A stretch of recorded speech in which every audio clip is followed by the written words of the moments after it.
네, 안녕하세요. 김종호 바이블 스터디의 김종호 교수입니다. 오늘부터 한 10번 정도에 걸쳐서 구약 이야기의 마지막 우리가 단원이라고 할 수 있는 그 역사에 대한 부분을 좀 다루어 보려고 합니다. 그래서 구약의 역사란 무엇인가, 그리고 구약 성서의 배경이 되는 고대 근동지방이나 이집트의 역사, 그리고 성서 고고학이 우리 구약 성서에 어떠한 영향을 미쳤는지 고고학적인 측면도 한 두 번 다뤄보고요. 그 다음에는 집중적으로 구약 성서에 대한 역사하고 신구약 중간사, 그리고 신약과 2000년대까지의 교회사를 간략하게 연결해 보는 시간을 저희들이 한번 가져보려고 해요. 그렇게 하면은 60강으로 우리 구약 성서 이야기가 대단원에 한번 막을 내리게 되는 그런 시간이 올 것 같습니다. 오늘은 그거에 대한 첫 번째로 이제 50강 구약 역사와 이스라엘 역사, 과연 구약 역사인가 이스라엘 역사인가, 또 역사란 무엇인가에 대해서 한번 살펴보는 그런 시간을 갖도록 한번 해볼까요? 일단 이 역사라는 것은 굉장히 오래전부터 인류가 어떻게 정의를 내리는가에 대해서 많은 논쟁을 가지고 왔습니다. 아주 고대에 유명한 그 그리스의 역사가였던 역사의 아버지라고 불리우는 헤로도투스라는 사람이 있어요. BC 480년대에 태어난 사람인데 굉장히 오래된 사람이라고 볼 수가 있겠죠. 이 사람이 역사, 히스토리 아이라는 책을 썼는데, 이것이 이제 그리스와 그 페르시아 간의 전쟁에 대한 이야기를 쓴 최초까지는 아니어도 어떤 이제 남아있는 그런 고대의 역사 기록물로 볼 수가 있습니다. 이때 그 마라톤 전쟁, 우리가 알고 있는 그 마라톤 전쟁에 대해서도 이야기를 하고 있는 내용에 포함되어 있는 그런 내용입니다. 근데 이 헤로도토스를 우리가 역사의 아버지라고 칭송하는 이유는 단순하게 그가 사실적인 역사를 아주 정확하게 기록했기 때문에 그렇게 부르고 있는 것이 아니라, 이 헤로도토스는 역사적으로 신빙성이 있는 자료가 무엇인지 또는 그렇지 않은 자료가 무엇인지를 구분해서 일관된 역사 의식 속에서 아주 유연하게 이야기들을 설명했어요. 그래서 과거 사건의 원인과 참 의미들까지도 후대 사람들이 잘 기억할 수 있도록 전달해주는 역할을 그가 했습니다. 그래서 여기서 우리가 이제 하나의 의문점이 생기게 되는데, 그렇다면 역사란 과거의 기록을 그대로 나열해 놓은 다큐멘터리나 혹은 우리가 연감 같은 거 있죠? 그 연감으로 볼 수가 있는가? 아니면은 역사관을 우리가 그 안에서 찾아야 되는가에 대한 그 두 가지 의문에 우리는 빠질 수가 있습니다. 기록의 내용은 물론 중요해요. 그런데 어떤 사람이 어떤 기록을 하는 데 있어서 사실적으로만 기록한다는 것은 거의 불가능에 가깝다고 볼 수가 있습니다. 그래서 그 사람, 어떤 역사가가 과거의 사건을 기록해냈을 때 사실적으로 기록해 놓은 것뿐만이 아니라 그러한 어떤 사건이 일어나는 사상과 배경 같은 것을 우리가 함께 연구를 해야 되는 그런 논쟁에 빠질 수가 있습니다. 왜냐하면 실제 역사와 다른 내용들이 그들이 서술해 놓은 책에서 종종 발견되고 있기 때문에 그래요.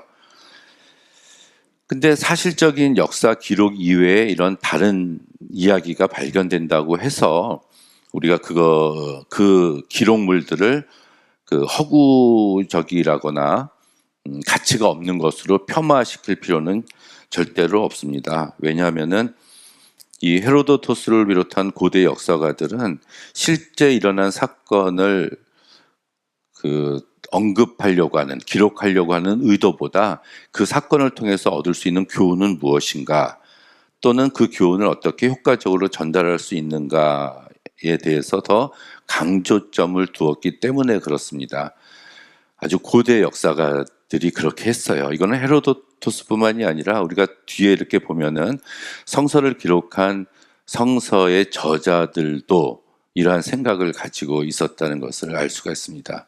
그래서 역사적인 기록물이라고 해서 사실적으로 몇 년도 몇 월 며칠에 몇 시에 무슨 사건이 일어났다, 어떤 일이 일어났다 라고 쓰여져 있는 연감 같은 것을 우리가 역사라고 보지가 역사라고 취급하지 않고요. 이 역사를 기록한 역사가들은 그것에 어떤 의미를 부여한 것, 그것을 우리가 역사적인 기록물이다라고 이야기를 합니다. 그래서 우리가 역사가 단순히 과거에 발생한 어떤 의미적인 사건과 사실에 대해서 역사가의 관점에 따라 기록한 과거의 이야기이다. 그래서 현재 역사가의 시점에서 과거를 바라보는 것이다 라고 우리가 본다면 그 역사가의 시점을 우리가 역사관이라고 이야기를 할 수가 있습니다. 그렇다면 이 역사관은 역사를 기록하는 그 역사가가 그 자기가 취합할 수 있는 자료 가운데서 어떤 것을 선택해서 또 어떻게 쓰느냐에 따라서 같은 역사라도 달라질 수가 있다. 그런 얘기예요. 흔한 예로 들면은 성서에도 이런 이야기들이 발견이 됩니다. 뭐 예가 굉장히 많지만 성서의 예를 들자면 아수르가 이제 사내립이 쳐들어왔지 않습니까? 그래서 히스기야가 있었던 예루살렘을 포위하고 나서 이제 공격을 하고 있었을 때 하나님의 천사가 나타나서 18만 5천 명을 죽였다. 그래서 그들이 돌아갔다. 히스기야의 유다가 전쟁에서 승리했다라고 우리 성서에 쓰여져 있어서 우리는 그렇게 받아들이지만 그것을 기록한 바벨론 역대기라는 책이 발견이 됐어요. 근데 거기에 보면은 이것과 반대로 그들이 예루살렘을 정복하고 전쟁에서 승리했다라고 아주 짤막하게 기록이 되어 있습니다.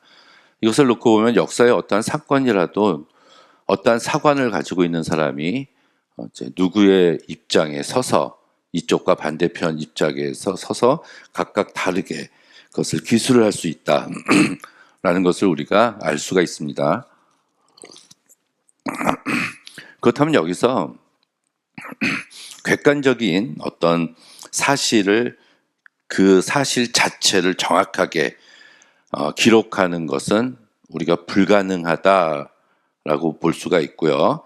무엇보다도 역사과의 관점, 우리가 사관이라고 그러는데 그런 역사가의 사관이 아주 중요하다.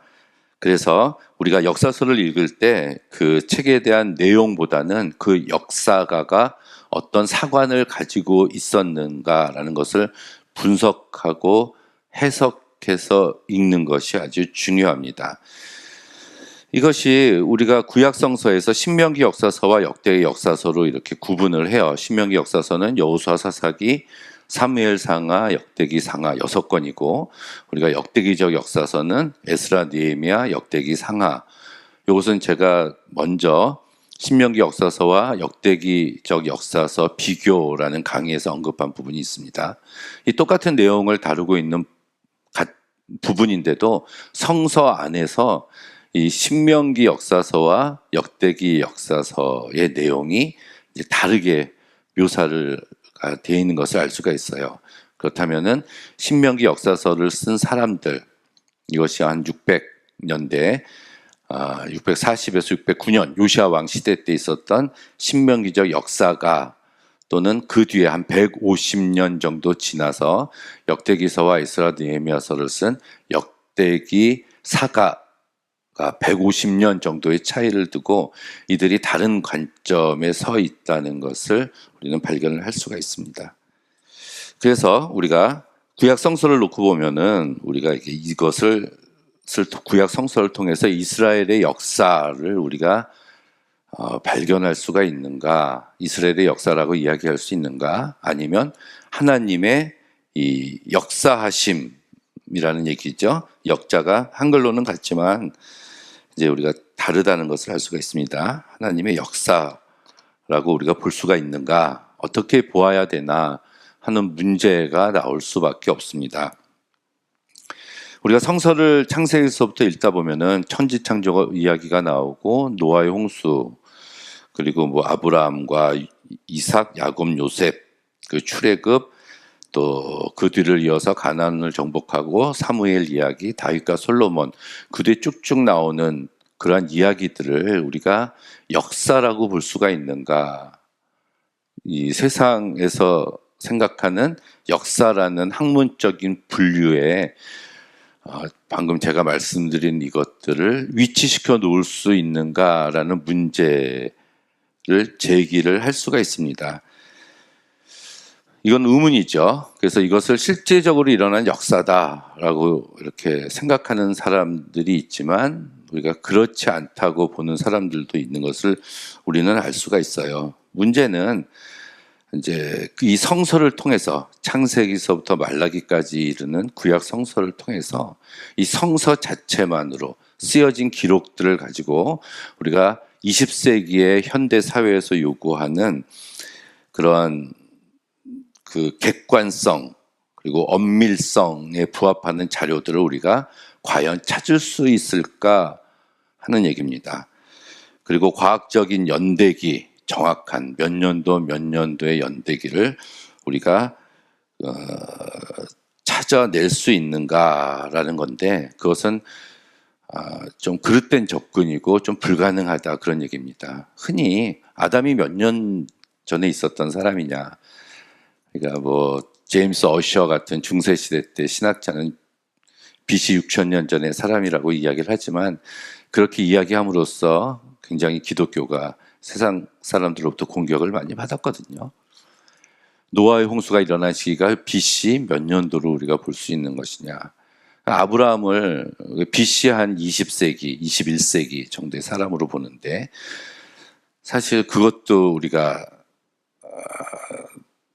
정확하다고 말하기가 힘들어요. 그럼 좀 더 내려오다 보면은 우리가 모세가 BC 1500년 정도에 살았던 사람이다라고 얘기하지만 이 모세도 1500년이다 아니 1200년이다 하고 두 가지 정도로 이렇게 사람들이 갈리고요.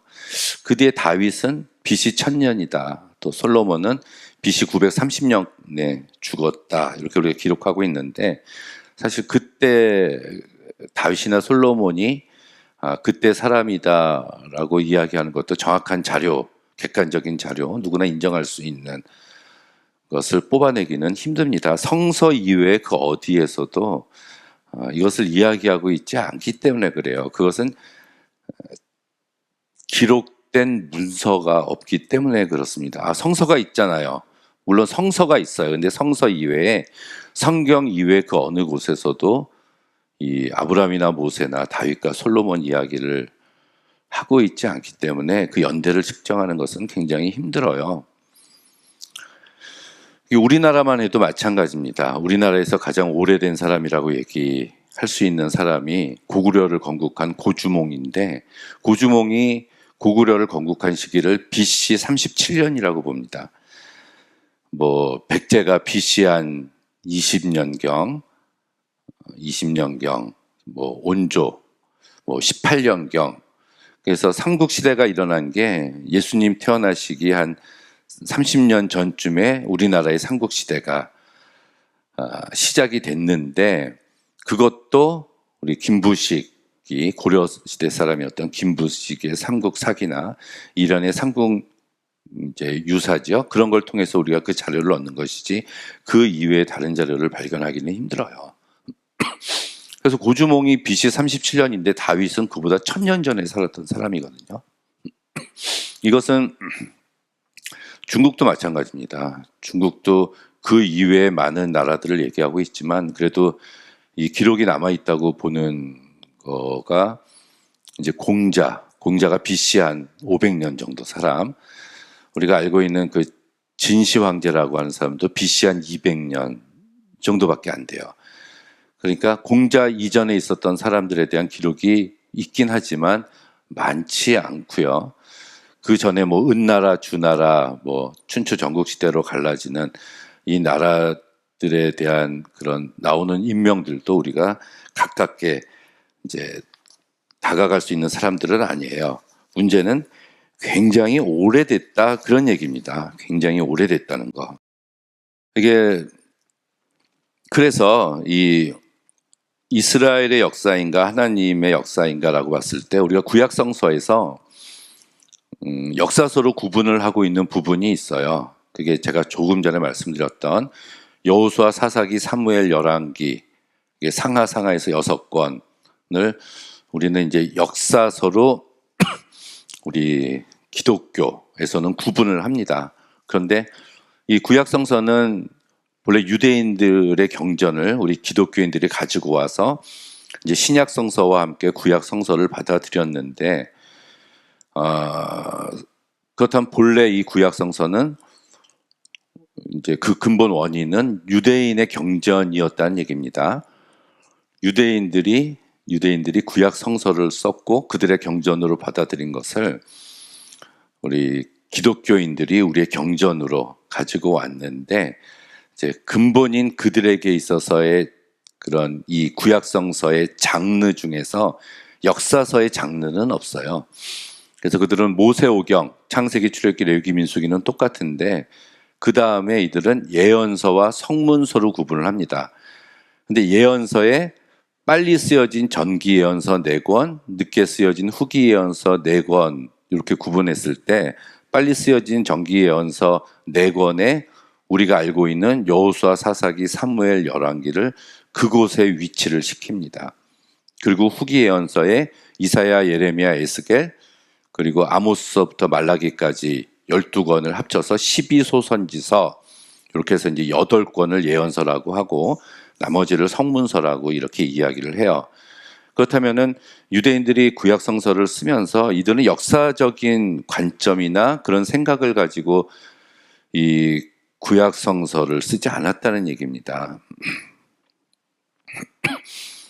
여호수아서부터 열왕기까지를 이들은 예언서, 전기 예언서로 취급을 했어요. 그래서 열왕기서 하면은 우리는 그 왕들에 대한 이야기다 이렇게 볼 수가 있지 않습니까? 사무엘에서부터 벌써 사울 왕 다윗과 솔로몬이 등장하고, 그다음 열왕기서에서 솔로몬 이후에 남과 북에 약 39명의 왕들이 등장을 하는데, 그 왕들이 주인공이 아니라 그 시대 때 활동했었던 그 예언자들이 주인공이다라고 생각을 했었던 것이 바로 이들의, 유대인들의 이 경전을 대하는 방식이었어요. 그래서 모세와 여호수아도 신명기 34장 10절에 보면은 모세와 여호수아도 예언자다 이렇게 이야기를 하고 있고요. 그리고 사무엘서를 사실은 사울기, 다윗기, 그리고 열왕기 상을 솔로몬기 해야 되는데 그들의 이름을 붙이지 않고 사무엘서하고 열왕기서 이렇게 붙였다는 얘기입니다. 그러니까 예를 들자면 북왕국에 오므리 왕이 있었습니다. 이 오므리 왕은 북왕국에서 이제 굉장히 영향력을 발휘하고 북왕국의 나라의 기틀을 세운 왕이에요. 수도를 사마리아로 옮겼고, 그리고 모압을 쳐서 정복을 했고, 국제적으로 막강한 군사력을 가져서 북이스라엘이 그 근동 지방에서 강력한 나라를 이제 영향력을 발휘할 수 있도록 만든 왕이 사실 오므리 왕이었었거든요. 그런데 성서에서는 이 오므리 왕에 대한 언급이 없습니다. 얘기를 하지 않아요. 오므리 다음에 왕이 된 이제 아합 같은 경우도 강력한 그런 이제 군사적인 지도자였고, 또 나라를 그나마 좀 평안하게 이끌었다고 했지만 성서에서는 아합에 대한 이야기는 별로 하지 않고 아합 시대 때 활동하고 있었던 그 엘리야에 대한 얘기를 많이 하고 있지 않습니까? 열왕기상 17장, 18장, 19장에. 또 그 뒤를 이어서 북왕국에 여로보암 2세라는 왕이 등장을 합니다. 780에서 한 740년경에 왕이 됐었던 사람인데, 이 여로보암 2세도 오므리 왕이나 아합 왕 못지않게 40년 동안 나라를 통치하면서 부강한 나라를 만들었던 왕이에요. 하지만 성서에서는 여로보암 2세에 대해서 언급이 거의 없어요. 다만 그 시대 때 활동했었던 아모스, 호세아, 그리고 요엘, 또 남쪽의 이사야에 대한 언급을 하고 있습니다. 이것처럼 성서 자체가 어떤 역사에 대한 이야기를 하고자 했었던 것이 아니라는 것을 우리는 발견을 할 수가 있습니다. 그래서 우리는 당시 이스라엘에 어떤 일이 있었고 또 국제 정세가 어떠했는가를 성서를 통해서 발견할 수 있는 것이 아니라 그때마다 하나님께서 예언자들을 통해서 하신 말씀이 무엇인가, 하나님의 뜻이 무엇이었는가, 우리가 성서 안에 예언자의 목소리에 귀를 기울이게 될 때 바로 이것이 이제 하나의 그냥 책이 아니라 이제 저와 여러분에게 말을 걸어오는 하나님의 말씀이 된다는 거예요. 그랬기 때문에 이 구약 성서에서의 역사서라고 하더라도 이 벌어진 실제의 일들을 그대로 객관적으로 전달하는 것이 목적이 아니라 그 사건을 통해서 하나님이 전하려고 하는 메시지가 무엇이었는가, 이것을 규명하는 것이 바로 주 목적이라는 얘기입니다.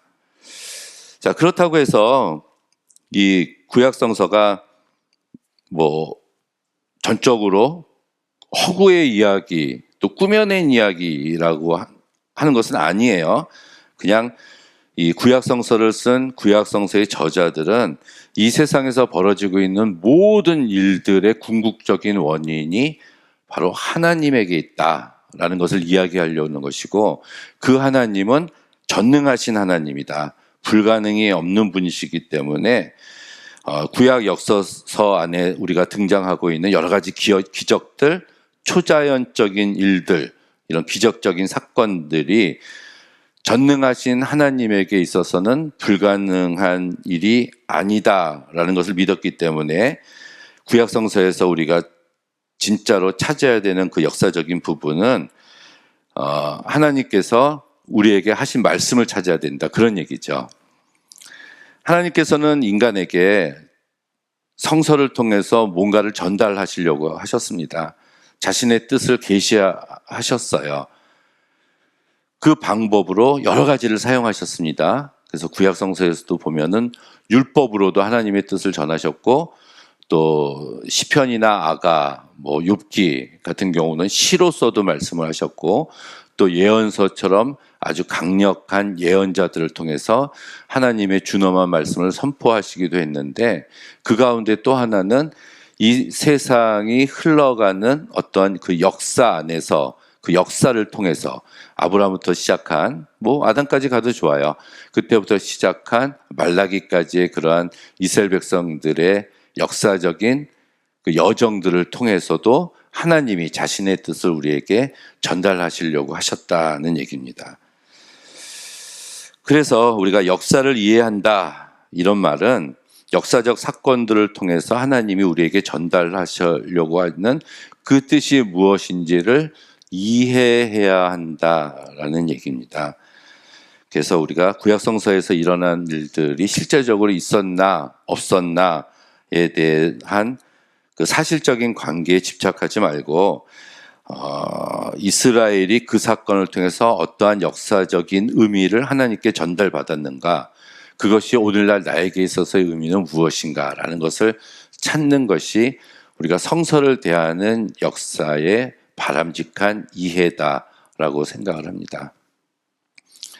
자, 오늘은 뭐 서론적인 부분이고요. 이거를 통해서 조금 더 자세하게 다음 시간부터 알아보는 시간을 갖도록 하겠습니다. 네, 50강 구약 역사인가 이스라엘 역사인가, 이 강의는 이것으로 마치도록 하겠습니다. 감사합니다.